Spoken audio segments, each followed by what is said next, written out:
जर छोट्याशा बदलामुळे जर घरामध्ये पॉझिटिव्हिटी वाटत असेल तर का नाही. तर हॅलो हाय, मी रुपाली. माझ्या लिव्हिंग रूमच्या विंडोमध्ये मला आज आहे ना प्लांट लावायचं आहे. आधी होतं तिथं, जे मी काल परवाच्या व्हिडिओमध्ये टाकलं की मी ते काढून टाकलं, कारण ते सुकूनही गेलं होतं आणि ते लिटरली एका डब्यात होतं. खरंच एका डब्यात होतं, चांगलं दिसत नव्हतं. माझं खूप दिवसापासून चाललं होतं की मला आहे ना, मला एका प्लांटरमध्ये आहे ना प्लांट लावायचं होतं. आणि प्लांट पण असं होतं की मला आहे ना वेल लावायचं. माझी खूप इच्छा आहे, कारण माझ्या लिव्हिंग रूमची जी विंडो आहे ती खूप मोठी आहे आणि माझी अशी इच्छा आहे काय आहे ना, कोणताही एक वेल लावून द्यायचा आणि पूर्ण ती विंडो आहे ना पूर्ण त्या वेलाने भरलेली पाहिजे असं.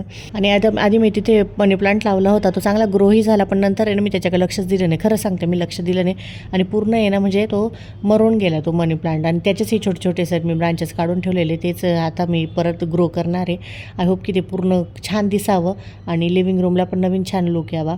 आणि बरं का, मी पण नाही का पुढच्या पिढीला आहे ना हे प्लांटिंग वगैरे शिकवते. म्हणजे अथंग मला मदत करतोय, म्हणजे तो ते खेळतोय असं. आणि हे छानसं प्लांट मी आता असं लावलं आहे. आय होप की ते पटकन लवकर ग्रो व्हावं, कारण मनी प्लांट तर लवकरच ग्रो होतं. हा आहे त्याचा फायनल लुक आणि खूप छान वाटत होतं. ॲक्च्युली माझ्या घराच्या आजूबाजूला सगळी ग्रीनरी, पण तरीसुद्धा थोडंफार आपल्या घरात पण म्हणजे पॉझिटिव्हिटी वाटली पाहिजे म्हणून. तर व्हिडिओ आवडला असेल तर लाईक करा, फॉलो करा. बाय.